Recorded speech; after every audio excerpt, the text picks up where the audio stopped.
Think you're above the law, Judge? Rollins spat, the gun digging deeper. Blood, warm and sticky, tracked a slow path down her temple. He thought he had her pinned, another corrupt suit getting what she deserved. Fools, he didn't know about the files. Hidden, secured, that could burn this whole damn city to the ground. But here's the thing. Even now, staring down the barrel, all Eleanor could think about was Rollins' kid, the one she'd seen sketching superheroes in the courthouse lobby. A scholarship.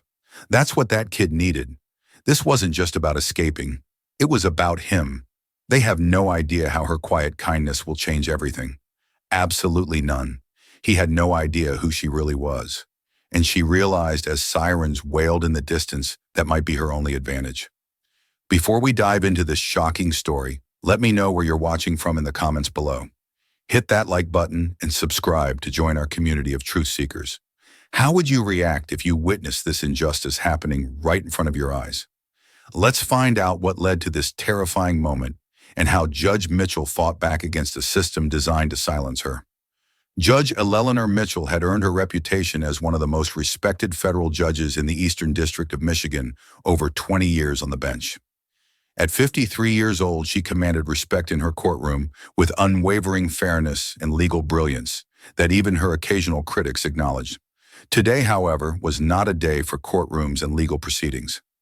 Eleanor had traded her judicial robes for a comfortable pair of jeans and a simple sweater as she drove her modest Toyota sedan rather than her Mercedes toward rural Michigan to visit her sister Patricia. The late afternoon sun cast long shadows across the two-lane highway as she entered the small town of Westbrook, a place she had passed through many times but rarely stopped in. She hummed along to a jazz classic, her thoughts already on the weekend ahead when flashing lights appeared in her rearview mirror. Eleanor checked her speedometer reflexively, certain she had been maintaining a consistent speed well within the limit.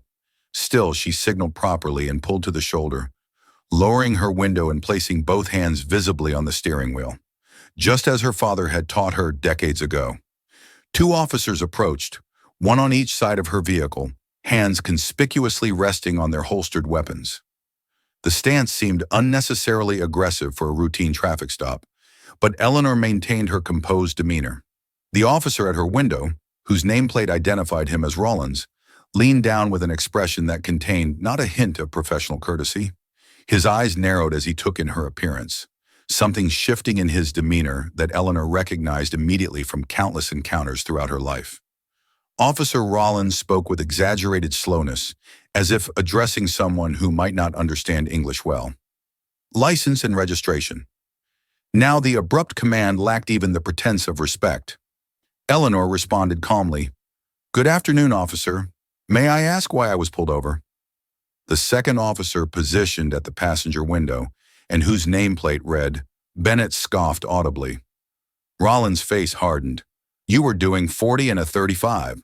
License and registration, or are we going to have a problem?" Eleanor knew with absolute certainty that she had been driving precisely at the speed limit, but she recognized the situation unfolding before her.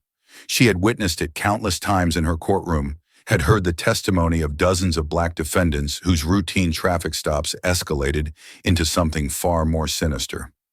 "I don't believe I was speeding, officer, but I'm happy to provide my information. I would also like your badge numbers, please."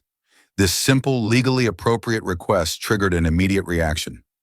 Rollins leaned closer, his face contorting with poorly concealed contempt. "Listen here, sweetheart. You people are always causing trouble driving through where you don't belong. How about you worry less about my badge and more about doing what you're told?" The phrase "you people" hung in the air between them, its meaning unmistakable. Eleanor had heard those exact words in depositions and testimonies, had seen them in transcripts and police reports. As a federal judge, she had presided over numerous civil rights cases where those two words featured prominently. She maintained her composure, decades of courtroom discipline serving her well. "I'll provide my license and registration, Officer Rollins, but I would still like your badge number and your partner's as well." Officer Bennett moved around to join his partner, smirking as he approached. "We got ourselves a lawyer here, Jason." "Watch out," Rollins chuckled, the sound entirely devoid of humor. "Nah, she probably just watches a lot of those cop shows, don't you, honey?" Eleanor reached slowly toward her purse on the passenger seat to retrieve her identification. In that instant, Bennett shouted, "She's reaching for something weapon." The situation exploded into chaos with shocking speed. Both officers drew their weapons, yanked open her door, and physically dragged Eleanor from her vehicle with excessive force. Her shoulder wrenched painfully as they spun her around and slammed her against the side of her car. Cold metal handcuffs bit into her wrists as Rollins secured them with unnecessary tightness. "Looks like we got resisting arrest and threatening an officer now," Bennett said, his voice carrying a note of satisfaction as he roughly searched through her purse. Finding her wallet, he flipped it open and whistled. "Pretty nice car for someone like you. Where'd you steal it from?" Eleanor felt a familiar surge of indignation, but channeled it into careful observation. Throughout her career, she had developed the ability to mentally record details during high-stress situations, a skill that had served her well during complex trials. Now she cataloged every inappropriate comment, every violation of procedure, every excessive action. She made a deliberate decision not to reveal her position as a federal judge. This wasn't about using her authority to escape mistreatment, but about documenting how these officers behaved when they thought they were dealing with an ordinary black woman. A passing car slowed as it approached the scene, and Eleanor noticed a teenager in the passenger seat holding up a phone, clearly recording the incident. Officer Bennett noticed too, immediately abandoning his search of her belongings to march toward the vehicle, shouting for them to move along. The car accelerated quickly away, but Eleanor took note of the license plate number, mentally filing it away as potential evidence. Rollins roughly guided her toward the patrol car, continuing to make racially charged comments under his breath. "Nice car designer purse. Always amazes me how you can afford these things. Must be a real good job, huh?" The implication was clear, a suggestion that any black person with nice possessions must have obtained them illegally. Eleanor remained silent, observing and remembering all, while the handcuffs dug painfully into her wrists, and the reality of what was happening settled over her like a heavy cloak. She was being arrested not for any actual crime, but for the unforgivable offense of being black in a place where officers Rollins and Bennett had decided she didn't belong. As they placed her in the back of the police cruiser, Eleanor looked out at her. Toyota still parked on the roadside, thinking of the irony that she had chosen to drive the more modest of her vehicles today. Had she been in her Mercedes, she suspected their assumptions about theft would have been even more pronounced.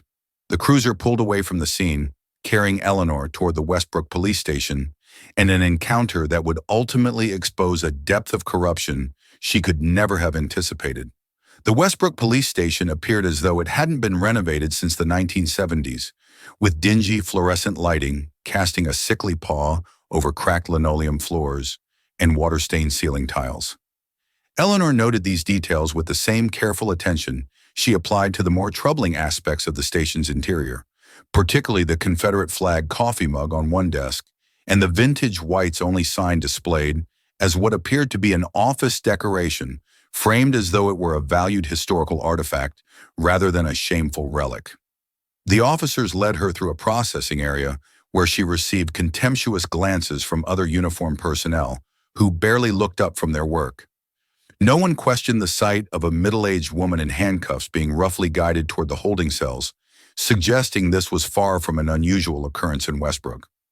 Eleanor's handcuffs were removed only after she was placed in a small holding cell that already contained two other detainees, both black. The steel door clanged shut with a finality that Eleanor had heard described in her courtroom, but had never personally experienced. She rubbed her wrists, noting the red marks where the two tight cuffs had left their impression, and turned her attention to her cellmates. The younger woman, who appeared to be in her late 20s, sat on one of the cell's two benches with her arms crossed tightly over her chest. The young man, barely out of his teens, paced the small space with nervous energy. Eleanor introduced herself simply as Eleanor, deliberately omitting her title. The young woman looked up with wary eyes. "I'm Tasha," she said finally. "This is Marcus. They just brought him in before you." Tasha's story emerged in halting sentences punctuated by bitter laughter, entirely devoid of humor. She had been shopping at a local boutique when the owner accused her of shoplifting. despite Tasha having a receipt for the small bottle of perfume in her shopping bag. When Officer Rollins responded to the call, he had immediately handcuffed Tasha without asking for her side of the story or checking her receipt. Marcus's situation was equally troubling. The 19-year-old had just finished his shift at the local grocery store and was waiting for his ride in the parking lot when Officer Bennett approached him, demanding to know what he was doing. Loitering. Despite showing his employee badge and explaining he was waiting for his mother to pick him up, Marcus was handcuffed and brought in for suspicious behavior and potential trespassing. Eleanor listened carefully, asking occasional questions that drew on her decades of legal experience without revealing her position. She noted the similarities in their stories: the same officers, the same disregard for rights, the same presumption of guilt. Most importantly, she recognized the pattern, emerging, one she had seen in numerous civil rights cases throughout her career. Their conversation halted abruptly when heavy footsteps approached the cell. A large man with a sheriff's star on his chest and the name Harrove embroidered on his uniform appeared, flanked by officers Rollins and Bennett. His salt and pepper hair and weathered face suggested he was in his late 50s, and the way the other officers deferred to him made his position of authority clear. He looked at the three detainees with undisguised contempt. Well, what have we got here? Busy day in Westbrook." His eyes settled on Eleanor, narrowing slightly. "You're the one giving my officers trouble on a simple traffic stop, huh?" Eleanor met his gaze steadily. "I'd like to make my phone call, Chief Hargrove." The police chief's eyebrows rose slightly at her use of his name, which she had read from his uniform. "Phone calls are a privilege, not a right," he said, though Eleanor knew this was categorically false. "And we seem to be having some computer issues today. Your paperwork might take a while to process." He turned to Officer Rollins. "What are the charges again?" Rollins smirked. "Speeding, resisting arrest, disrespecting an officer? Might be more once we finish the report." Chief Hargrove nodded as though these manufactured charges were entirely reasonable. "Looks like you'll be our guest overnight at least. Judge Crawford doesn't hold court until tomorrow afternoon." Eleanor filed away the judge's name, adding another piece to the puzzle forming in her mind. "I have the right to make a phone call," she repeated calmly, "and the charges Officer Rollins mentioned are fabricated. I was not speeding. I did not resist arrest. And while his behavior has been entirely unprofessional, I have been respectful throughout this encounter." Chief Hargrove's face flushed slightly at her composed rebuttal. "We'll get to your phone call when we get to it. Paperwork comes first." With that, he turned and left Officers Rollins and Bennett, following with self-satisfied smirks. Eleanor returned to the bench, processing what she had just witnessed. The casual disregard for legal procedure was stunning, even to someone who had presided over countless civil rights cases. She turned her attention back to Tasha and Marcus, gathering more information while carefully observing the station through the cell bars. Over the next few hours, Eleanor noticed several disturbing details. Photos displayed in the station showed Chief Hargrove at various community functions, standing alongside well-dressed men who appeared to be local officials and business owners. In one particularly telling image, he stood proudly beside a man in judicial robes, likely the Judge Crawford he had mentioned. During a shift change, Eleanor overheard Officer Bennett speaking to another officer about meeting their quotas for the month, specifically mentioning that they were focusing on the Oak Lane area, with a comment about how those people need to learn where they belong. Most tellingly, Bennett assured the other officer that any arrests they made would stick because Crawford always backs us up. Tasha, seeing Eleanor's focused attention on the officers, leaned closer and spoke softly. "This happens all the time here. My cousin got pulled over 3 times in 1 week last month. No tickets, just harassment. They're trying to scare us out of our homes." When Eleanor asked for clarification, both Tasha and Marcus shared pieces of a larger story that painted a disturbing picture.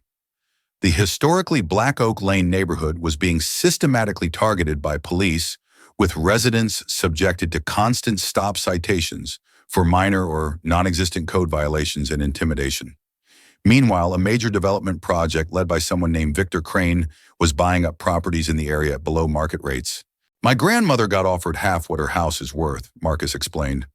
"When she refused to sell, suddenly she's getting fined for her front yard being unmaintained, even though she's had the same garden for 20 years. Eleanor absorbed this information, the pieces fitting together into a pattern she had seen before in housing discrimination cases. The detention stretched into its fourth hour when a young officer Eleanor hadn't seen before approached the cell. His nameplate identified him as Officer Daniels, and his demeanor was markedly different from the others, professional without the undercurrent of hostility. He unlocked the cell door. "Miss Daniels, Daniel Mitchell. I need to process your information now." Eleanor followed him to a booking desk where he began entering her details into a computer. When he reached her occupation, he paused, his fingers hovering over the keyboard. His eyes widened as he looked up at her, then back down at her ID. "You're Judge Eleanor Mitchell from the Federal Eastern District Court." His voice had dropped to a whisper, and Eleanor could see the color draining from his face. She nodded once, maintaining her composed expression. Officer Daniels immediately stood up. "Excuse me a moment, Your Honor." He hurried away, disappearing into what appeared to be Chief Hargrove's office. Within minutes, the atmosphere in the station transformed dramatically. What happens when those who abuse power discover their victim holds more authority than they could have imagined? The revelation of Judge Eleanor Mitchell's identity sent shockwaves through the Westbrook police station like an earthquake, transforming the atmosphere from smug superiority to barely controlled panic. In mere seconds, Chief Hargrove burst from his office with Officer Daniels trailing behind his previously contemptuous expression, replaced by a mask of forced conviviality that failed to conceal the fear beneath. "Judge Mitchell, there appears to have been an unfortunate misunderstanding," he announced loudly enough for everyone in the station to hear, as though performing for an audience of his subordinates. His voice carried a forced joviality that contrasted sharply with his earlier demeanor. "We had no idea of your position. Officer Daniels just informed me of this regrettable error."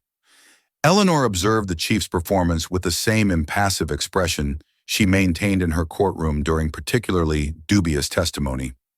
She remained seated at the processing desk, making no effort to ease the growing discomfort of the man who had just minutes earlier been perfectly comfortable violating her civil rights. Behind Chief Hargrove, Officers Rollins and Bennett appeared, their faces displaying varying degrees of shock and apprehension as they processed the identity of the woman they had manhandled and mocked. Bennett's complexion had pulled considerably, while Rollins maintained a stony expression betrayed only by a nervous tick at the corner of his eye. "If you had just identified yourself at the beginning," Rollins attempted, his voice lacking its previous arrogance, "this whole situation could have been avoided."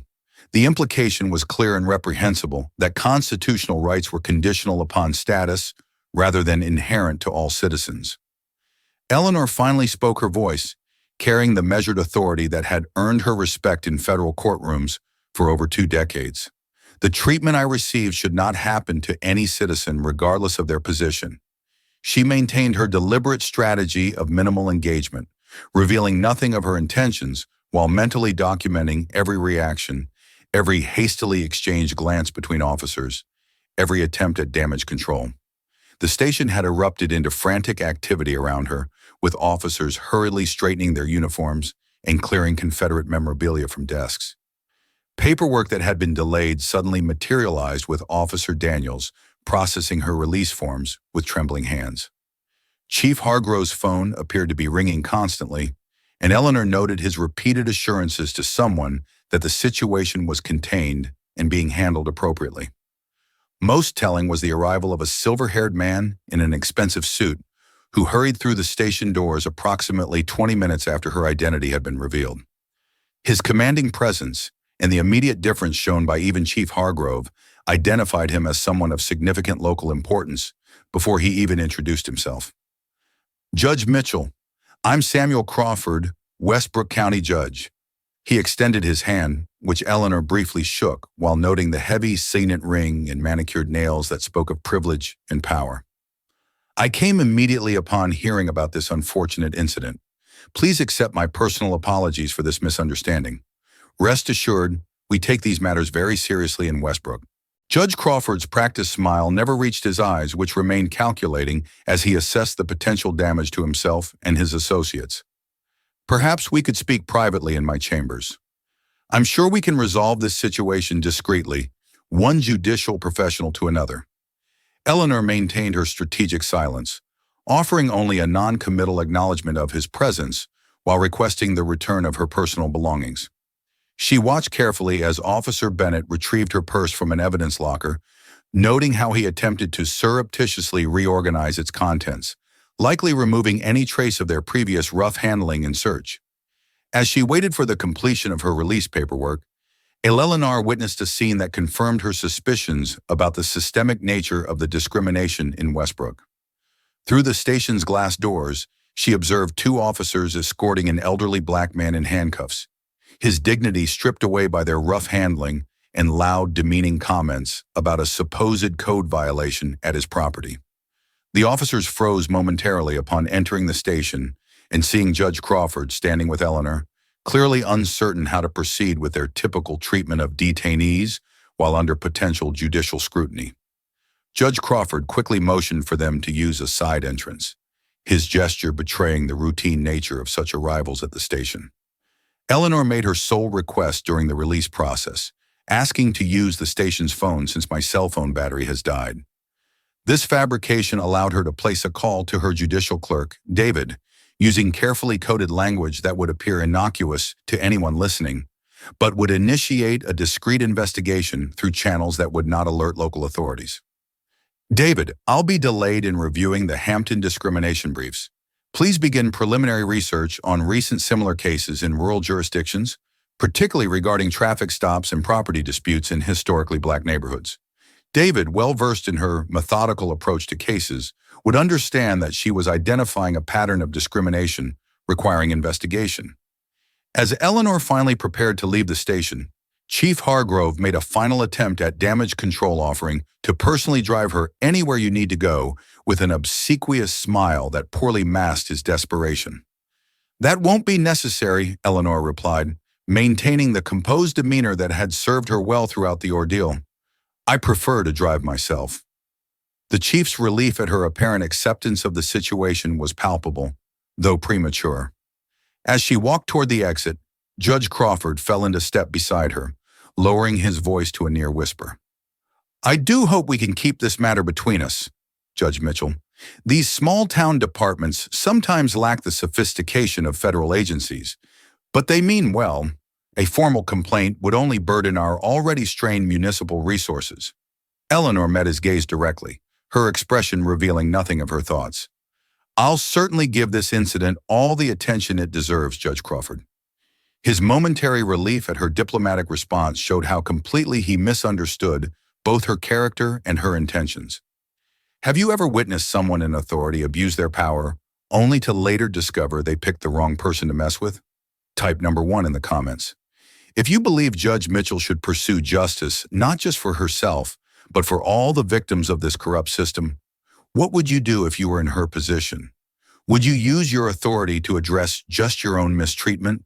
Or would you recognize the opportunity to expose a systemic problem? Like and subscribe if you want to see more stories about brave individuals standing up to corruption. The story is about to take an unexpected turn as Judge Mitchell implements a strategy that will shake Westbrook to its very foundations. What do you think she'll do next? Patricia Mitchell's modest 2-story home on the outskirts of Westbrook provided a stark contrast to the chaos of the police station Eleanor had just left. The sisters had always been different, Eleanor, pursuing the structured path of law, while Patricia embraced community organizing and grassroots activism, yet they remained fiercely supportive of each other's work. When Eleanor arrived, still wearing the jeans and sweater now rumpled from hours in a cell, Patricia immediately recognized something was wrong. Ellie, what happened? She asked, ushering her sister inside. Eleanor recounted the day's events methodically, her judicial training evident in her precise recollection of times, statements, and observations. Patricia listened with growing anger, but little surprise, nodding occasionally as though Eleanor was merely confirming what she already knew. When Eleanor finished, Patricia disappeared into her home office, returning with a thick binder labeled Westbrook Documentation and a laptop. You're not the first, Ellie, not even close. What Patricia revealed over the next 2 hours transformed Eleanor's understanding of what had happened to her from an isolated incident of discrimination into a piece of a much larger, more sinister pattern. For 3 years, Patricia had been meticulously documenting cases of racial discrimination throughout Westbrook, particularly focusing on the historically black Oak Lane district.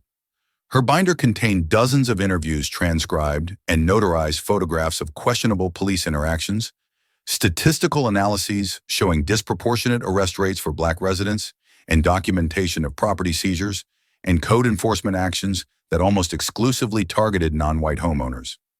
Patricia opened her laptop displaying a map of Westbrook with the Oak Lane neighborhood highlighted. This area has been home to black families since the 1920s, when it was established by former sharecroppers who moved north. Most of these families have owned their homes for generations. She clicked through to another screen showing property transactions over the past 5 years. See this pattern? Crane Developments has been buying properties throughout Oak Lane at way below market value. And look at the properties they've acquired. The screen showed a clear pattern of strategic purchases, creating a patchwork of ownership throughout the neighborhood. Eleanor immediately recognized the implications. They're creating development pressure from within, forcing holdouts to sell. Patricia nodded grimly. And guess who helps apply that pressure? She flipped through her binder to a section labeled Police Interactions, revealing dozens of incidents where Oak Lane residents had been subjected to seemingly random traffic stops, questionable arrests, and excessive code enforcement. The pattern was undeniable, with Officer Rollins and Bennett featuring prominently in many reports. The police harass residents until living here becomes unbearable. Meanwhile, code violations pile up often for issues that go unrest in white neighborhoods. When homeowners can't pay the mounting fines, liens are placed on their properties. Eleanor processed this information with growing outrage, her analytical mind already forming connections, and Judge Crawford Patricia's expression hardened. Signs off on everything. Eviction orders, property liens, dismisses complaints against officers. He's the judicial rubber stamp that makes it all possible. Eleanor shared the details of her coded message to her clerk, explaining that she had initiated a preliminary investigation into Westbrook's patterns of discrimination. We'll need more than anecdotal evidence, though. We need documentation of direct coordination between the police, the court, and this developer. Crane, Patricia hesitated, then revealed one final piece of evidence she had been reluctant to share. There's something else, Ellie. I've been trying to build a legal case, but no attorney will touch it. The last lawyer who tried to challenge Crane's developments mysteriously found himself facing disbarment proceedings after Judge Crawford reported him for ethics violations. He abandoned the case to save his career. This revelation confirmed Eleanor's suspicions about the depth of corruption in Westbrook. That evening, while Patricia prepared dinner, Eleanor used her sister's computer to conduct preliminary research. Her federal credentials gave her access to databases typically unavailable to the public, allowing her to examine Westbrook's legal history more thoroughly. What she discovered painted a disturbing picture. Over the past decade, every complaint filed against the Westbrook Police Department had been dismissed by Judge Crawford's court. Meanwhile, code enforcement actions against Oak Lane properties had increased by 400%, while similar actions in predominantly white neighborhoods had decreased. Most tellingly, she found financial records showing substantial contributions from Crane Developments to both Judge Crawford's re-election campaign and the Westbrook Police Foundation, a supposedly charitable organization chaired by Chief Hargrove himself. As Eleanor continued her research across town at Judge Crawford's private residence, an emergency meeting was taking place. Chief Hargrove, officers Rollins and Bennett, and Victor Crane himself gathered in the judge's wood-paneled study, the tension palpable as they discussed their situation. A federal judge, for God's sake, Victor Crane, fumed, pacing the room with barely contained fury. The property developer was in his early 60s, expensively dressed with the confident bearing of someone accustomed to getting his way. Do you have any idea the scrutiny this could bring down on our project? We're 6 months from breaking ground on Oak Lane Square. Judge Crawford attempted to project calm authority despite his obvious anxiety. She left without filing any formal complaint. My impression is that she simply wants to put this unfortunate incident behind her. Chief Hargrove looked less convinced. She made a phone call from the station. Something about discrimination cases and research sounded like lawyers speak to me. Officer Rollins, the most visibly agitated of the group, interjected. We need to get ahead of this. If she starts digging, who knows what she'll find. We should discredit her before she can make any accusations. Bennett nodded in agreement. We could say she was intoxicated during the traffic stop. Her behavior was erratic. Judge Crawford considered this suggestion with a slow nod. I have connections in the state judicial system. A few discreet calls suggesting that Judge Mitchell was behaving inappropriately in our jurisdiction could raise questions about her stability. Crane, ever the pragmatist, added, I can have my media contacts run stories about judicial overreach frame. Any accusations she makes is a personal vendetta. Samuel, you'll go on record saying you reached out professionally and she rejected reasonable discussion. The men continued strategizing late into the night, unaware that Eleanor had anticipated exactly this response and had already taken countermeasures. Before leaving the police station, she had arranged for a complete medical examination at Westbrook Community Hospital, establishing documentation that she had not been intoxicated and noting the physical evidence of overly tight handcuffs. She had also reached out to the teenager who had recorded part of her arrest, having memorized the vehicle's license plate. Through Patricia's community connections, they had located the young witness, securing a copy of the video showing the officer's inappropriate conduct. As Eleanor and Patricia finalized their own strategy at the kitchen table, they were developing a comprehensive approach that would not only address Eleanor's mistreatment, but potentially bring justice to an entire community that had suffered under systematic discrimination for years. Eleanor knew that the coming days would require all of her legal expertise and strategic thinking, as she would be facing not just individual bad actors, but an entrenched system of corruption with powerful defenders.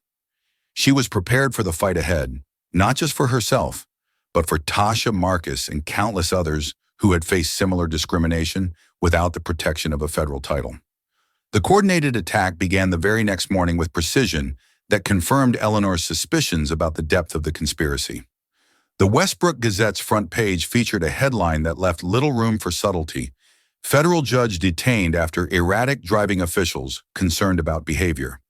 The article cited anonymous police sources claiming that Judge Eleanor Mitchell had been pulled over for dangerous driving and had become belligerent with officers attempting to use her position to avoid consequences. A carefully crafted quote from Chief Hargrove expressed deep regret that a respected member of the federal judiciary would behave in such an unprofessional manner when visiting our community. Judge Crawford was quoted extensively offering platitudes about how no one is above the law, while expressing concern about increasing instances of federal overreach into local matters. Eleanor read the article calmly over breakfast at Patricia's house, her expression betraying none of the righteous anger she felt.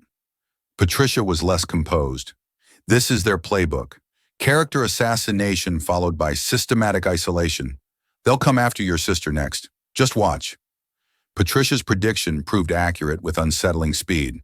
By mid-morning, Patricia received notice of multiple building code violations at the community center.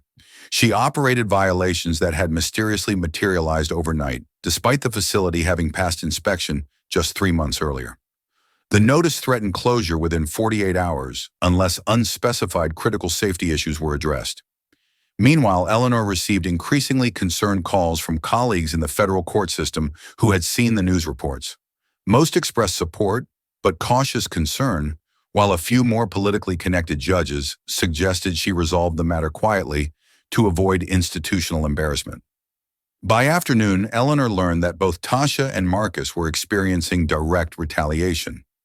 Tasha called Patricia in tears, explaining that police officers had visited her workplace, speaking privately with her manager. Within hours, she was terminated for unreliability, despite 3 years of positive performance reviews.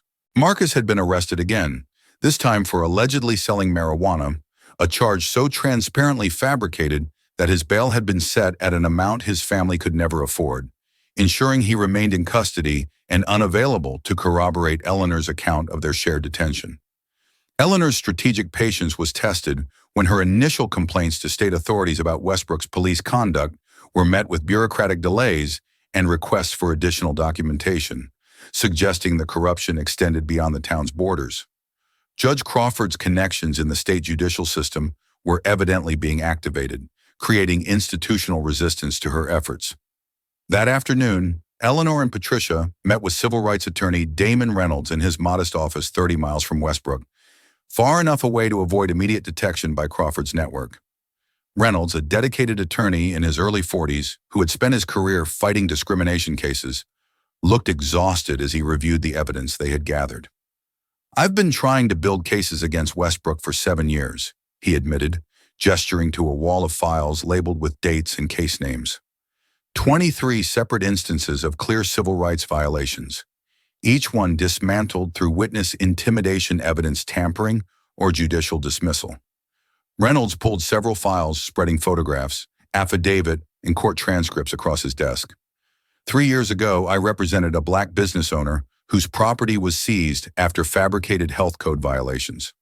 Witnesses who initially provided statements suddenly recanted, claiming they had been misunderstood.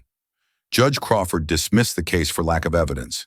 Another file contained documentation of 5 traffic stops identical to Eleanor's experience, complete with similar charges of resisting arrest and disrespecting officers. Every single case was thrown out by Crawford, with disciplinary referrals against the attorneys who brought the complaints. Despite this history of defeat, Reynolds looked at Eleanor with newfound determination. "But none of my previous clients was a federal judge with firsthand experience of their tactics. That changes everything." Eleanor used her federal credentials and contacts judiciously, working through trusted channels to quietly assemble resources while maintaining public silence that increasingly unnerved Hargrove and Crawford. She arranged secure federal storage of all evidence Patricia had collected, protecting it from potential seizure or destruction by local authorities. She contacted the Department of Justice's Civil Rights Division through a former clerk now working there, providing preliminary information about potential patterns of discrimination without yet filing a formal complaint. Most importantly, she scheduled a confidential meeting with the State Attorney General's office, bypassing the local channels that had already proven compromised. The meeting took place in a private conference room at a federal building in Detroit, with Eleanor presenting the evidence systematically to 2 senior investigators. Their response was both validating and concerning. "We've been aware of problems in Westbrook for some time," admitted Deputy Attorney General Lawrence Chen, sliding a thin file across the table. "3 complaints have reached our office in the past 2 years, but witnesses retracted statements before we could build cases." His colleague, senior investigator Monica Patterson, was more direct. "Judge Mitchell, we believe there's substantial corruption in Westbrook, but we've been unable to penetrate what appears to be a closed system. Judge Crawford has powerful political connections that have hampered previous investigations." Eleanor understood the unspoken message that even the State Attorney General's office faced political obstacles in confronting the entrenched corruption. This realization only strengthened her resolve to build an airtight case that could withstand both legal challenges and political pressure. A potential breakthrough came from an unexpected source that evening, when Eleanor received an anonymous text message. "Not all of us support what's happening. Need to talk. Courthouse parking lot, midnight." Despite Patricia's concerns about a potential trap, Eleanor recognized the necessity of developing inside sources. With careful precautions, including a location change to a more public area and Attorney Reynolds' position nearby as a witness, Eleanor met with the sender of the message, who turned out to be Officer Daniels, the young officer who had first recognized her at the station. Visibly nervous but determined, Daniels revealed that he had joined the Westbrook Police Department just 8 months earlier after graduating from the academy with idealistic notions about community service. "What I've seen since then keeps me awake at night," he admitted, his voice barely above a whisper, despite the deserted parking lot. "There's a direct pipeline from Harrove to Crawford to Crane. They call it community improvement, but it's just systematic harassment of black residents until they give up and sell to Crane at whatever price he offers." Daniels offered to provide crucial inside information, including dashboard camera footage that was supposedly lost internal emails showing deliberate targeting of Oak Lane residents and financial records, indicating officers received bonuses based on arrests and property seizures in the district. His motivation became clear when he revealed his own grandmother had lost her home in a similar development scheme in another town years earlier. "I need protection, though," he insisted. If they suspect I'm talking to you, I won't just lose my job. These people are dangerous. Eleanor promised appropriate protections through federal witness programs if his information proved substantive understanding that Daniels could be the key to breaking open the case. As she drove back to Patricia's home that night, Eleanor reflected on the rapid escalation of events. What had begun as a discriminatory traffic stop had revealed a conspiracy that affected hundreds of lives and involved officials at multiple levels of local government. The responsibility weighed heavily on her, but so did the rare opportunity her position afforded her to address systemic injustice that would typically remain shielded from accountability. Her judicial training had taught her patience and thoroughness, but the mounting pressure against witnesses like Tasha and Marcus, along with the threatening notice against Patricia's community center, suggested they might not have the flash luxury of time. When she arrived at her sister's house, Patricia was waiting with news that confirmed this assessment. "They've scheduled an emergency safety inspection of the community center for tomorrow morning," she reported grimly, "and I've just heard that Crane Developments has filed for expedited demolition permits for 3 properties on Oak Lane that they recently acquired through tax liens." The acceleration of their timeline was a clear response to Eleanor's presence and preliminary investigations. The conspirators were moving quickly to accomplish as much of their plan as possible before potential interventions could be implemented. Eleanor and Patricia worked late into the night finalizing their strategy for the coming confrontation. Knowing that their opponents had resources, political connections, and a willingness to use intimidation tactics that gave them significant advantage. What they didn't have, Eleanor reminded herself, was the truth, the law, and the determination of those fighting not just for themselves, but for an entire community's right to exist without discrimination. As she finally retired to the guest bedroom in Patricia's home, Eleanor knew the coming days would test every aspect of her legal expertise, strategic thinking, and personal courage. How far will corrupt officials go to protect their power when they realize someone has the authority to expose them? The answer became frighteningly clear as the conflict between Judge Eleanor Mitchell and Westbrook's power structure escalated into increasingly dangerous territory. The morning after her meeting with Officer Daniels, Eleanor noticed a dark sedan parked across from Patricia's house, the driver making no attempt to conceal his surveillance. Later that day, as she visited the Oak Lane neighborhood to speak with residents affected by the discriminatory practices, the same vehicle maintained a consistent distance, its presence an obvious intimidation tactic. Patricia's home became the target of more direct harassment that evening when unknown individuals shattered her front window with a brick wrapped in paper, bearing the message, "Mind your own business."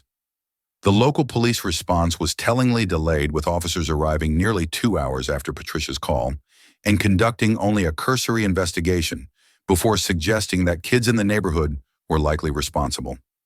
The threatening phone calls began the following day, made to both women from untraceable numbers, voices disguised, but messages clear. Drop it or face consequences. Eleanor documented each incident methodically, adding them to the growing body of evidence while refusing to be deterred from her investigation. When Eleanor visited the county courthouse to review public records related to property transfers in Oak Lane, she found herself confronted by Judge Crawford himself in an empty corridor. His approach was a masterclass in judicial doublespeak, alternating between veiled threats and offers of professional courtesy. "I've always had the greatest respect for federal jurists," he began his practiced smile, never reaching his cold eyes. "We operate in different spheres, of course, with different jurisdictions and concerns." He stepped closer, lowering his voice. "Colleagues should respect each other's territories, don't you agree? When lines blur, it creates unnecessary complications for everyone involved." When Eleanor remained impassive, neither accepting his premise nor revealing her intentions, Crawford shifted tactics. "I understand you've been making inquiries about certain property matters in Westbrook. Perhaps I could offer some local context that might save you considerable time and effort. Over dinner, perhaps professional courtesy between judges." Eleanor responded with careful neutrality, thanking him for his concern while committing to nothing. Crawford's parting comment removed any pretense of collegiality. "I'd hate to see a distinguished career affected by misunderstandings in a small-town matter. The judicial community is smaller than it appears, and reputations are easily damaged. The implied threat hung in the air as he walked away, leaving Eleanor with absolute certainty about the depth of corruption she was confronting. The stakes escalated dramatically when Eleanor discovered her federal office had been broken into with specific case files missing, particularly those related to civil rights violations and housing discrimination. The official investigation labeled it a random burglary, despite the targeted nature of the stolen documents. The same night, Officer Rollins parked his patrol car directly outside Patricia's home floodlights, deliberately aimed at bedroom windows. The harassment continuing hourly throughout the night as he activated sirens and spotlights under bed. The pretense of routine patrols. The intimidation reached new levels when Victor Crane himself engineered a seemingly accidental meeting with Eleanor at Westbrook's only upscale restaurant, where she was dining with Patricia and Attorney Reynolds. Crane approached their table with the confident demeanor of someone accustomed to purchasing whatever or whomever he desired. Judge Mitchell, what a pleasant surprise. Victor Crane. He extended his hand, which Eleanor briefly shook without standing. I understand you've been taking an interest in our little town's development. I'm always happy to discuss my vision for Westbrook's future with someone of your stature. Without waiting for an invitation, he pulled a chair from a neighboring table and seated himself. My foundation makes substantial charitable donations to various causes. We're always looking for worthy organizations to support. Perhaps there's something close to your heart: federal judges, retirement funds, scholarship programs for promising law students. The attempted bribe, thinly veiled as philanthropic interest, was followed by a casual reference to unfortunate misunderstandings with local law enforcement that could surely be resolved through reasonable discussions between community leaders. Eleanor's response was measured, neither accepting nor directly confronting the inappropriate offer. Mr. Clayton Crane, I appreciate your community interest.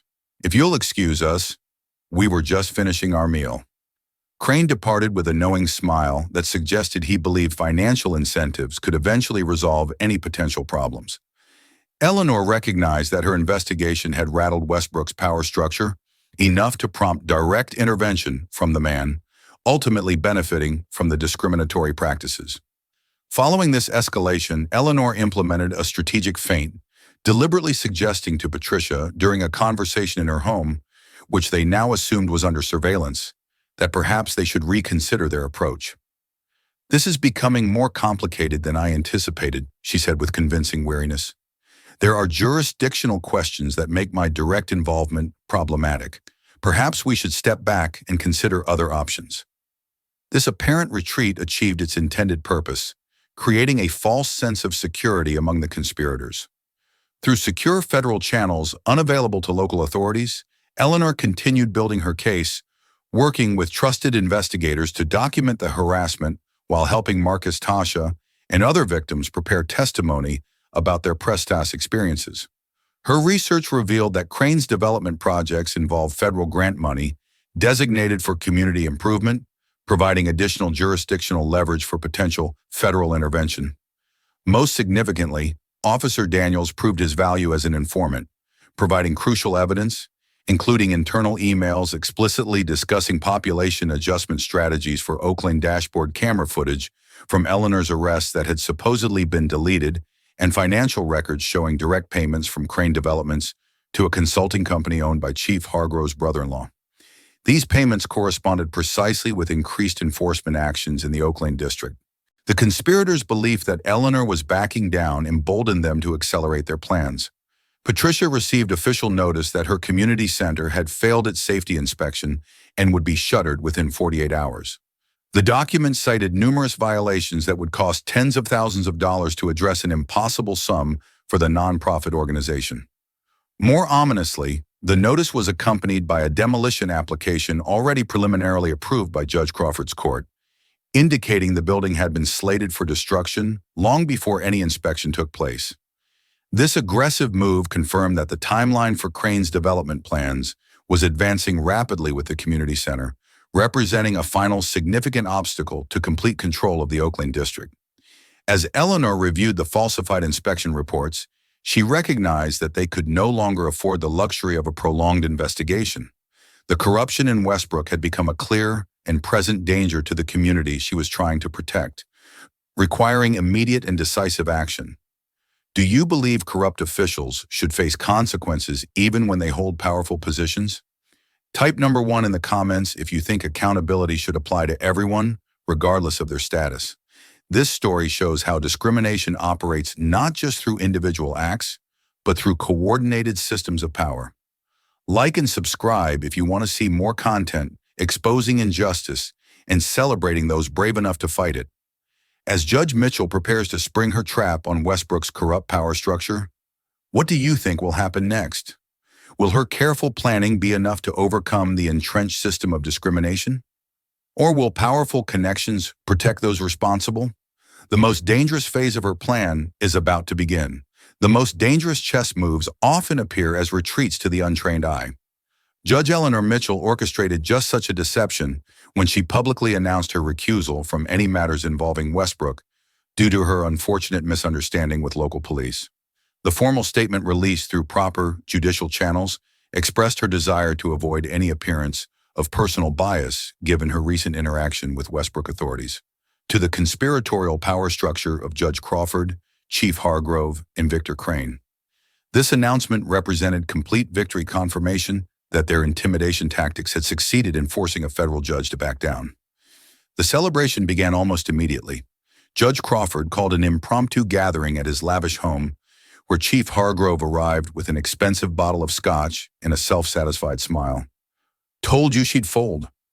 Once we applied some pressure, he boasted pouring generous drinks for Crawford and Victor Crane, who had arrived moments later in his customary chauffeur-driven luxury sedan. Crane raised his glass in a mocking toast to federal judges who know their place. Crawford chuckled, swirling the amber liquid. "She's smarter than I gave her credit for." Recognized a losing battle when she saw one. What none of them realized was that Eleanor's public recusal was the first move in a carefully orchestrated strategy to create precisely the false sense of security they now enjoyed. Working with trusted federal marshals who operated outside local channels, Eleanor had already placed sophisticated recording devices throughout locations where the conspirators were likely to meet, including Crawford's home study, Hargrove's office, and the private room at Westbrook Country Club, where Crane held his business meetings. The second phase of her plan involved creating circumstances that would prompt the conspirators to discuss their scheme, openly believing themselves free from scrutiny. Through secured federal channels, Eleanor arranged for a carefully crafted story to appear in legal publications, suggesting that a major Justice Department investigation into small-town housing discrimination had been indefinitely shelved due to resource constraints and jurisdictional challenges. The article, ostensibly about national budget priorities, specifically mentioned that federal authorities would be focusing on major urban centers rather than isolated rural incidents. This false information, combined with Eleanor's public recusal, created the perfect environment for the conspirators to lower their guard. The strategy proved effective beyond Eleanor's expectations. Within days of the article's publication, recording devices captured a meeting between all three principal conspirators in which they discussed not only the current Oak Lane development scheme, but the 15-year history of their corrupt partnership. Judge Crawford, loosened by success, and several glasses of scotch reminisced about their first collaboration. "Remember Old Man Wilson's property, first black doctor in Westbrook, thought his medical degree made him untouchable. How many health code violations did we manufacture before he finally gave up?" Harrove laughed. 17. "And when he tried to fight it in court, you hit him with contempt charges 3 times until he was broke." Crane, ever the businessman, steered the conversation to current opportunities. "With the federal judge out of the picture, we need to accelerate Oak Lane acquisitions. I want demolition to begin within 30 days. My investors are getting impatient." The recording captured explicit discussions of their methodology with Hargrove, detailing how officers were directed to target specific homeowners who refused to sell manufacturing charges that would result in fines, court appearances, and eventual financial exhaustion. Crawford explained his role in ensuring that any legal challenges were quickly dismissed, while also using his judicial authority to approve liens, foreclosures, and expedited property transfers. Most disturbingly, the conversation turned to previous individuals who had attempted to expose their activities. "Remember that community organizer from 5 years ago? Johnson, I think his name was Crawford, mused, started gathering testimonies from Oakland residents, talking about class action lawsuits. Hargrove nodded. Had to be taken care of. Shame about that fatal traffic accident. The implication of their involvement in the death of a potential whistleblower provided Eleanor with critical information about the lengths to which the conspirators would go to protect their scheme. This recording alone contains sufficient evidence for federal prosecution. But Eleanor continued gathering additional documentation, building an airtight case that would be impervious to procedural challenges or political interference. During this phase of her investigation, Eleanor made several crucial discoveries. Through Officer Daniels' continued cooperation, she learned that Judge Crawford and Chief Hargrove had been operating their corruption scheme for over 15 years, targeting not just Oakland, but any black-owned property that Crane or his business associates considered valuable for development. The systematic discrimination had resulted in the displacement of dozens of families, the destruction of historic businesses, and the erasure of cultural landmarks significant to Westbrook's black community. Most disturbing were the connections Daniels helped establish between the conspiracy and 3 suspicious deaths over the past decade. All individuals who had begun asking questions about patterns of discrimination in property seizures. While none had been officially classified as homicides, the circumstances suggested foul play disguised as accidents or medical emergencies. Eleanor worked discreetly with Tasha, who had lost her job due to police intervention, helping her document workplace discrimination while filing a federal complaint that required preservation of evidence. This strategic filing prevented the destruction of employment records that would later prove critical in establishing the pattern of harassment. Similarly, she maintained contact with Marcus through his family, gathering details about his latest arrest while building a case for malicious prosecution. Most significantly, Eleanor identified 7 other victims of similar discriminatory treatment who were willing to testify despite fears of retaliation, each providing pieces of a puzzle that, when assembled, revealed the comprehensive nature of Westbrook's systemic discrimination. Using her judicial authority, Eleanor initiated a sealed federal investigation, ensuring that information remained contained within trusted channels that would not leak back to Westbrook officials. The investigation proceeded with extraordinary precautions, with all documents stored in secure federal facilities rather than local offices that might be compromised. As Eleanor's case built toward its inevitable conclusion, Victor Crane, unaware of the mounting evidence against him, moved to accelerate his development plans. Demolition equipment appeared near Patricia's community center, preparing for immediate action once the 48-hour notice period expired. Property owners in Oakland received final eviction notices, many with timelines that violated state law, but bore Judge Crawford's authorizing signature. In response to this acceleration, Eleanor implemented a legal countermove that confused the conspirators while buying critical time for final evidence gathering, using her federal authority through an associate judge, as she herself was officially recused. She obtained an emergency federal injunction halting all demolition and eviction actions in Oakland, citing an ongoing civil rights investigation. The injunction, with its reference to an investigation that Crawford, Hargrove, and Crane believed had been abandoned, created immediate confusion and concern among the conspirators. Their response, captured on the surveillance devices, revealed growing paranoia. What investigation Crawford demanded during an emergency meeting in his chambers, Mitchell recused herself. The Justice Department shelved the discrimination inquiry. Hargrove paced nervously. Could be a bluff using another judge as a front while she pulls strings behind the scenes. Crane, more pragmatic, focused on immediate concerns. Whatever it is, we need to contain it quickly. My investors have committed $50 million to this development. Delays are unacceptable.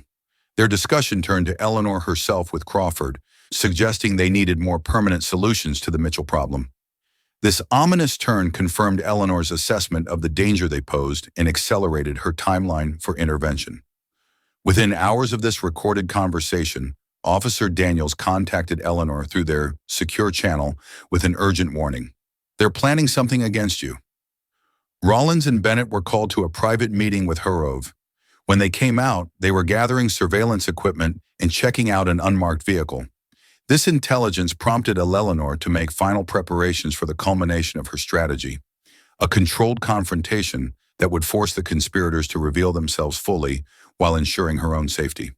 She contacted trusted federal marshals, briefing them on the evolving threat while establishing a secure communication protocol. She arranged for Patricia to temporarily relocate to a safe location outside Westbrook, ensuring her sister would not become a target for retaliation. Most critically, she prepared for what she anticipated would be the conspirators' final desperate move against her, a move that would ultimately seal their fate. The pieces were in place for the final act of Eleanor's carefully orchestrated strategy, a confrontation that would either expose and dismantle Westbrook's corrupt power structure or place her in genuine personal danger.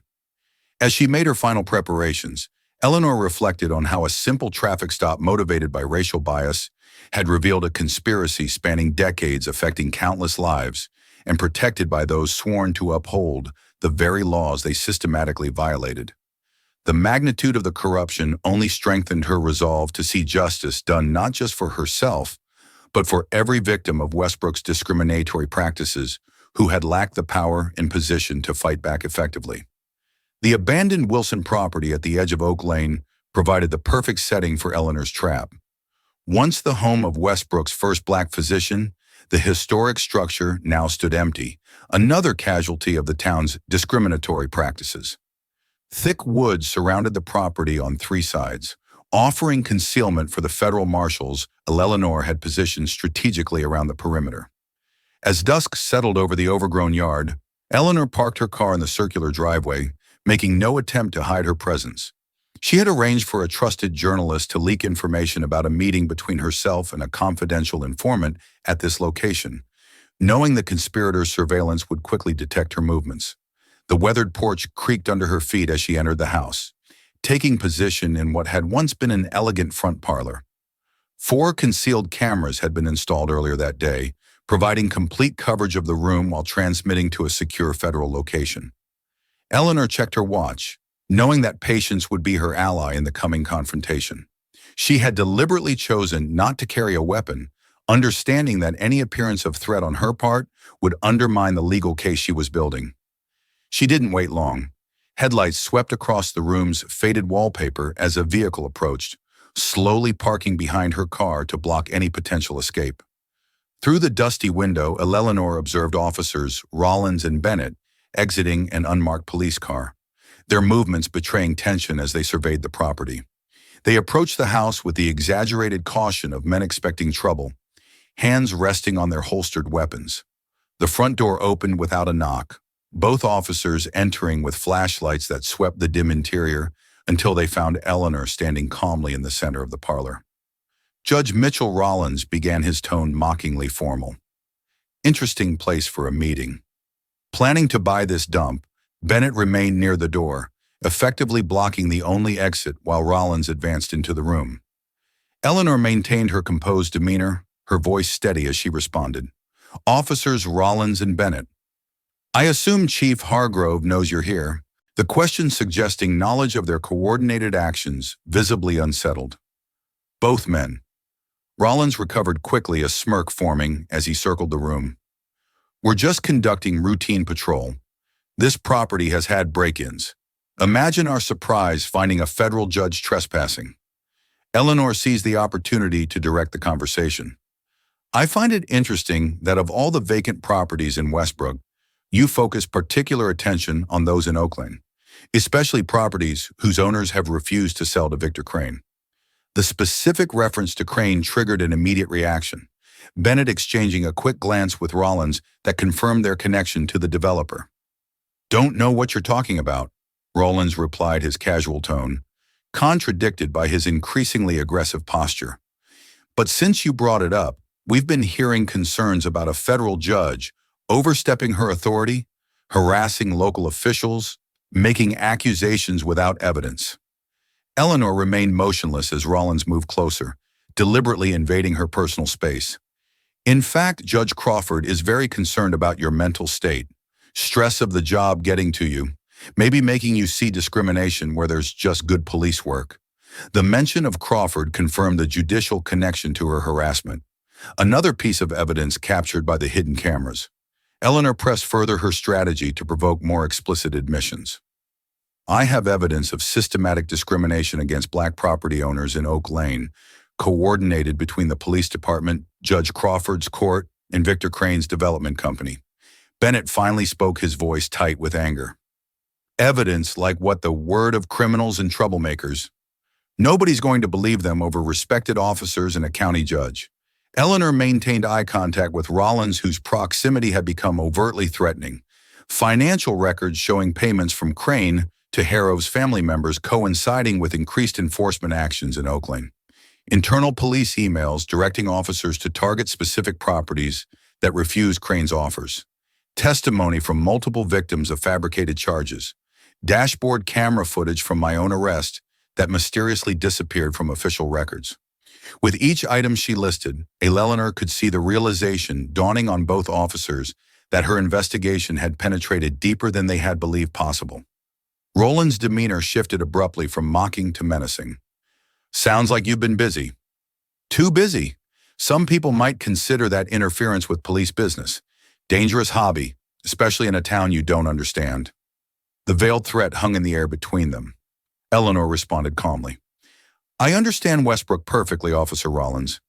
I understand how you and Bennett target black residents with pretextual traffic stops. How Chief Hargrove assigns bonuses based on arrests and citations in Oak Lane.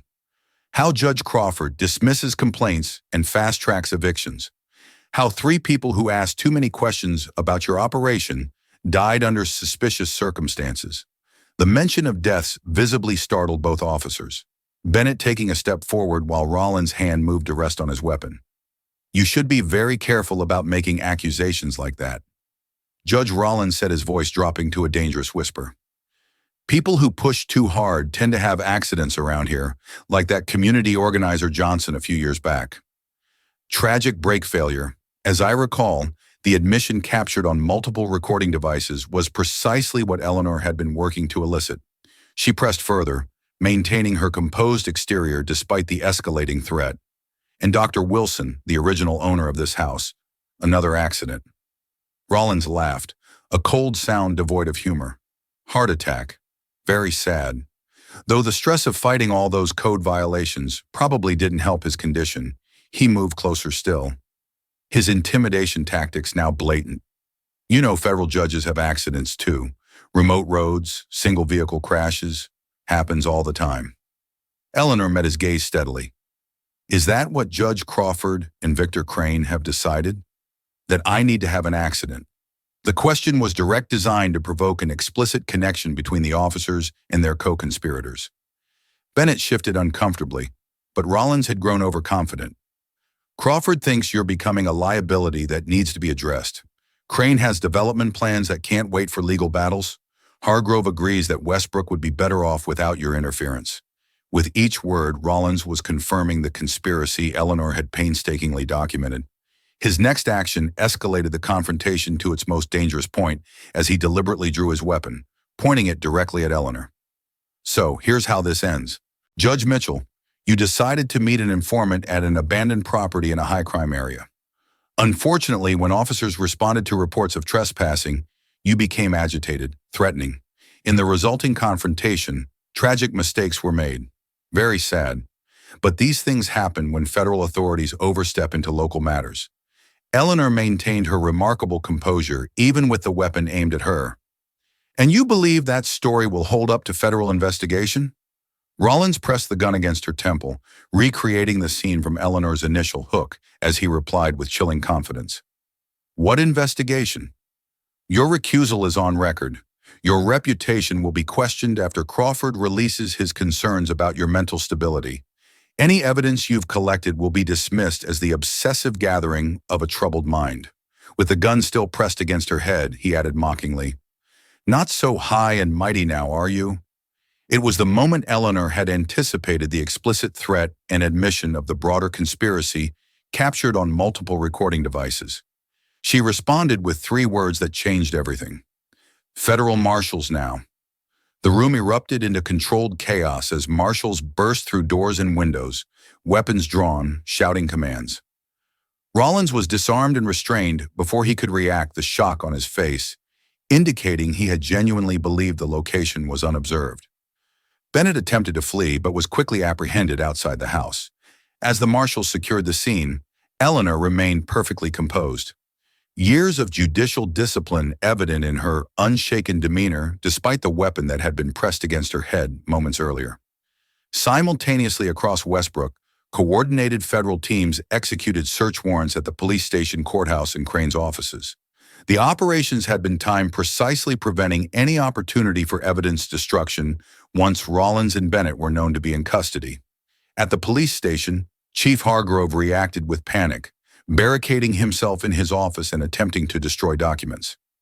The standoff lasted nearly an hour before several younger officers, including Daniels, refused to support their chief, effectively ending any resistance.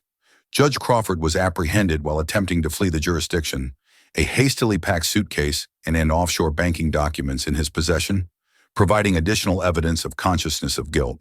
The most dramatic scene unfolded at Crane Development headquarters, where Eleanor personally accompanied federal agents. They arrived to find Crane's security team actively shredding documents despite the late hour. When federal agents presented the search warrant, Crane demanded to speak with Eleanor privately, a request she granted, with agents positioned just outside the door of his lavish office. "This is unnecessary." Judge Mitchell Crane began his developer charm replaced by cold calculation. "We're both professionals who understand how the world works. Name your price." When Eleanor remained silent, he continued, his desperation becoming evident. $1 million or $5 million, a foundation in your name, with whatever funding you require. This doesn't need to become a public spectacle. Eleanor's response was measured, her voice carrying the authority that had made her respected in federal courtrooms for decades. "Mr. Crane, you're being investigated for conspiracy to violate civil rights, corruption of public officials, fraud, and potentially accessory to murder. There is no price that would make those charges disappear." Crane's facade cracked completely, his voice rising as he made a final, desperate offer. $10 million tonight. Cash, offshore accounts, however you want it, structured. Everyone has a price, Judge. What's yours? Eleanor stood, signaling the end of their conversation. "Justice isn't for sale in my courtroom, Mr. Crane. Not at any price." As she turned to leave, he grabbed her arm, hissing, "Do you have any idea who I know? The connections I have? This will never go to trial." Federal agents entered immediately, removing his hand and placing him under arrest. The moment was captured by journalists Patricia had alerted, who had gathered outside the building based on her tips about significant law enforcement activity. The image of Victor Crane being escorted from his offices in handcuffs became the visible symbol of the corruption exposed in Westbrook. Later that night, as the initial arrests expanded into a comprehensive operation, Eleanor visited the local jail where Marcus was being held on fabricated charges. The young man's expression transformed from resignation to disbelief as she approached his cell, accompanied by federal marshals with release papers. "Is this real?" he asked, tears forming in his eyes as the cell door opened. "It's real," Eleanor confirmed, "and your testimony helped make it happen." She made a similar visit to Tasha, bringing news that federal employment discrimination charges had been filed against her former employer for terminating her at police direction. The young woman broke down in tears as Eleanor explained that her courage in sharing her experience had contributed to exposing the broader pattern of discrimination. "I never thought anyone would believe us over them," Tasha admitted, wiping away tears. "Most people wouldn't have the power to fight back." Eleanor clasped her hand warmly. "Which is exactly why those of us who do have that power must use it. This wasn't just about what happened to me. It was about what's been happening to all of you for years." As dawn broke over Westbrook, the first news reports began broadcasting details of the federal operation that had exposed years of systematic discrimination and corruption. Eleanor watched from Patricia's living room as preliminary charges were announced against 15 individuals, including the 3 primary conspirators and multiple officers and officials who had facilitated their scheme. The television showed footage of evidence being removed from Judge Crawford's chambers, Chief Hargrove's office, and Crane's corporate headquarters. Most powerfully, it showed residents of Oak Lane gathering outside the community center, which had been saved from demolition by the federal injunction. Many embracing and weeping as they realized the system that had oppressed them for so long was finally being dismantled. The confrontation that had begun with a discriminatory traffic stop had evolved into one of the most significant civil rights operations in the state's recent history, revealing not just individual acts of bias, but an entire system designed to deprive citizens of their rights and property based on race. As Eleanor finally allowed herself a moment of rest, she knew that the work of rebuilding trust and creating genuine justice in Westbrook was just beginning. But the critical first step of accountability had been achieved. 6 months transformed Westbrook beyond recognition. The autumn leaves painted Oak Lane in brilliant gold and crimson as Judge Eleanor Mitchell drove slowly through the neighborhood, noting changes, both subtle and profound, since that fateful traffic stop last spring. The most visible transformation appeared at the entrance to the police station, where a new sign announced Westbrook Police Department under new leadership, community-oriented policing. Inside those walls, a comprehensive overhaul had taken place. Chief Hargrove now resided in a federal penitentiary, serving a 20-year sentence for corruption evidence, tampering civil rights violations, and conspiracy charges. The department operated under federal oversight with interim leadership provided by a respected retired state police commander with expertise in community policing reforms. Officer Daniels, whose crucial testimony had helped break the case open now, worked with the new administration implementing training reforms focused on implicit bias recognition and constitutional policing standards. The courthouse had undergone equally significant changes. Judge Crawford awaited trial on multiple federal charges, having been denied bail due to his attempted flight and the discovery of offshore accounts established to hide proceeds from the corruption scheme. Visiting judges from other jurisdictions temporarily managed Westbrook's legal proceedings until a special election could establish new judicial leadership. The most dramatic physical transformation appeared where Crane's luxury development had been planned.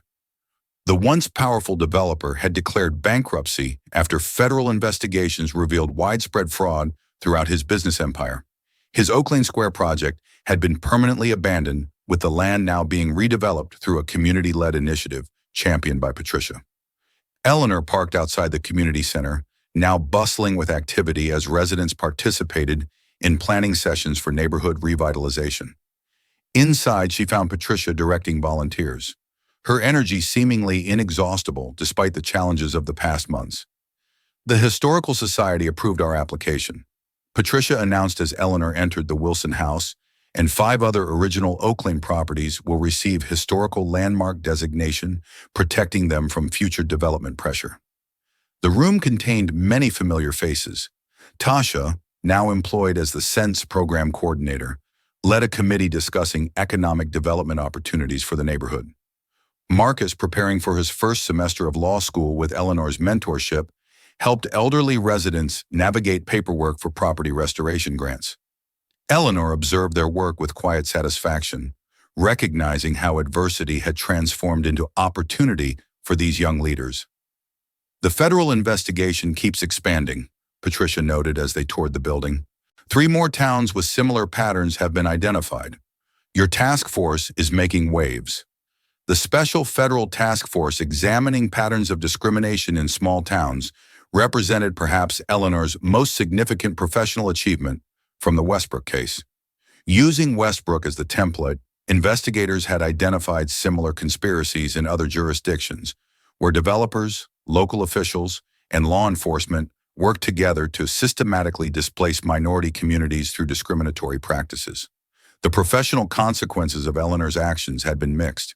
Some colleagues in the federal judiciary criticized what they viewed as overstepping traditional judicial boundaries, suggesting she had become too personally involved in the case. Others, particularly those with backgrounds in civil rights law, praised her courage in using her position to address systemic discrimination that might otherwise have remained shielded from accountability. These conflicting perspectives collided during Eleanor's confirmation hearing for promotion to the Circuit Court of Appeals, a position she had been nominated for before the Westbrook incident, but which now faced increased scrutiny. The Senate Judiciary Committee hearing room fell silent as Eleanor addressed the final question from Senator Richardson, who had been particularly critical of her methods. Judge Mitchell, many of us are troubled by your direct involvement in what was essentially a sting operation against local officials. Some might argue this represents judicial activism, rather than the restraint expected from the federal bench. How do you respond to concerns that you overstep the proper role of a judge? Eleanor considered the question carefully before responding, aware that her answer would likely determine the outcome of her confirmation. Senator, I took an oath to uphold the Constitution and ensure equal justice under law.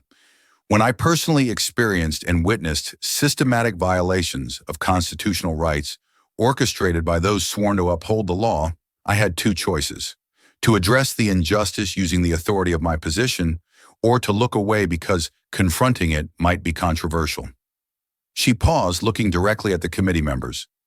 The judicial branch exists not just to interpret law in the abstract, but to ensure justice is applied equally to all citizens, regardless of race, wealth, or status. When those entrusted with local authority conspire to deny constitutional rights to citizens based on race, the federal judiciary has not just the authority, but the obligation to intervene. The gallery behind her had filled with residents from Westbrook, many from Oak Lane, who had traveled to witness the hearing. Their presence underscored the human impact of the case beyond legal abstractions.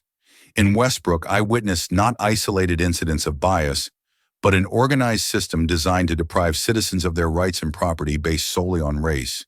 Had I recused myself entirely and referred the matter through standard channels, the evidence would have been destroyed, witnesses intimidated, and justice denied, as had happened with every previous attempt to address these violations. Eleanor's voice remained measured, but carried absolute conviction. I believe the judicial oath requires us to defend constitutional principles actively, not just in comfortable circumstances, but especially when doing so requires courage and personal risk. If protecting citizens' fundamental rights is considered activism, then perhaps we should reconsider what we expect from those entrusted with judicial authority. The hearing room remained silent for several moments after she finished. Senator Richardson made a note on his pad, his expression unreadable. The committee adjourned without immediate decision, but 3 weeks later, Eleanor received confirmation of her appointment to the circuit court with a narrow majority vote. 1 month after her confirmation, Eleanor made a final official visit to Westbrook before assuming her new position. She drove through town without fear or apprehension, noting how officers from the Reform Department now nodded respectfully as she passed. She visited the rejuvenated community center where photographs displayed the neighborhood's history alongside architectural renderings of its future. In the Sense Main Hall, a newly installed exhibition chronicled Oak Lane's history, including the recent struggle against discrimination and the community's ultimate victory. Eleanor found herself unexpectedly moved by a section dedicated to allies in the fight for justice, which included her own photograph alongside Patricia's and others who had supported the community. As she prepared to leave, Marcus approached with a small group of students from the youth leadership program he had established. Judge Mitchell, would you mind speaking with our group? Many of them are considering careers in law after what happened here. Eleanor spent an hour with the students answering questions about the legal system and sharing her belief that law could be a powerful tool for positive change when wielded with courage and integrity. One young woman asked the question Eleanor had considered many times during the past months. If you hadn't been a federal judge, would anyone have believed you or helped you when the police mistreated you? Eleanor acknowledged the painful truth. Probably not, which is precisely why those of us with authority must use it to ensure justice for those who lack such protection. The measure of any legal system is not how it treats the powerful, but how it protects the vulnerable. Before departing, Eleanor met privately with Tasha, who now led a community oversight committee for the police department. We're interviewing candidates for permanent chief next week, Tasha reported proudly. The committee has actual authority in the selection process, not just advisory input. Her growth from frightened detainee to confident community leader represented the most meaningful outcome of the Westbrook transformation. As Eleanor drove away from Westbrook for the final time before beginning her new judicial role, she passed the town's entrance sign, which now featured a recently added phrase beneath the population count where justice matters for everyone. The simple addition represented both acknowledgement of past failures and commitment to a more equitable future. Eleanor reflected on how a discriminatory traffic stop had exposed not just individual bias, but an entire system of corruption and ultimately created opportunity for genuine transformation. The road toward justice was rarely straight or simple, requiring courage from ordinary citizens like Tasha and Marcus, who risked retaliation by speaking truth commitment from advocates like Patricia, who documented patterns others preferred, to ignore integrity from insiders like Officer Daniels, who chose conscience over complicity, and occasionally the willingness of those with power to risk their positions by standing firmly for constitutional principles. Has this story changed how you think about discrimination and the systems that sometimes enable it? If you believe everyone deserves equal treatment under the law, regardless of their position or background, please hit the like button and subscribe to see more content exploring important social issues. Share this story with someone who might appreciate a powerful example of justice prevailing against systemic corruption. What other stories of courage against discrimination would you like to hear? Comment below with your thoughts or experiences. Thank you for joining me on this journey through one judge's fight for justice in Westbrook. And remember that positive change often begins with one person refusing to accept injustice, even when confronting it comes at personal risk. This story reveals how racism often operates not through isolated incidents, but through coordinated systems of power. When Judge Mitchell was pulled over, she encountered not just individual prejudice, but an entire network designed to protect wealth and privilege by systematically oppressing Black residents. The lesson is profound. True justice requires confronting not only individual acts of discrimination, but the institutions that enable them. Power becomes dangerous when concentrated among those who abuse it without accountability. Crawford, Hargrove, and Crane created a closed system where they could violate rights with impunity because they controlled all avenues of local redress. This teaches us that accountability mechanisms must exist at multiple levels to prevent corruption. Equally important is the courage of individuals who risk everything to oppose injustice. From Officer Daniels risking his career to Tasha and Marcus facing retaliation, transformation required ordinary people making extraordinary choices. Their actions remind us that systems only change when people within them refuse to remain complicit. Finally, the story teaches that privilege carries responsibility. Judge Mitchell could have used her position merely to escape personal mistreatment. Instead, she recognized her unique ability to expose corruption that had harmed countless others without her power and resources. True leadership means using privilege to uplift those without it. Have you ever witnessed discrimination and felt powerless to stop it? Or perhaps you've been in a position where you could have spoken up but hesitated due to fear of consequences. This story reminds us that justice often depends on courage from everyday people willing to stand against powerful systems. If this story resonated with you, please hit the like button to help it reach others who might draw strength from Judge Mitchell's example. Subscribe to our channel for more powerful narratives about ordinary people confronting extraordinary injustice in America and beyond. What would you have done in Judge Mitchell's position or in Officer Daniels' situation? Where doing the right thing meant risking everything? Share your thoughts in the comments below. Your perspective might inspire someone else facing a similar moral choice. Thank you for joining us for this journey through one community's fight against entrenched racism. By sharing these stories, we hope to inspire the courage needed to create a world where justice truly matters for everyone, regardless of race, wealth, or status. Until next time, remember that systemic change often begins with one person refusing to accept injustice, even when confronting it comes at personal risk.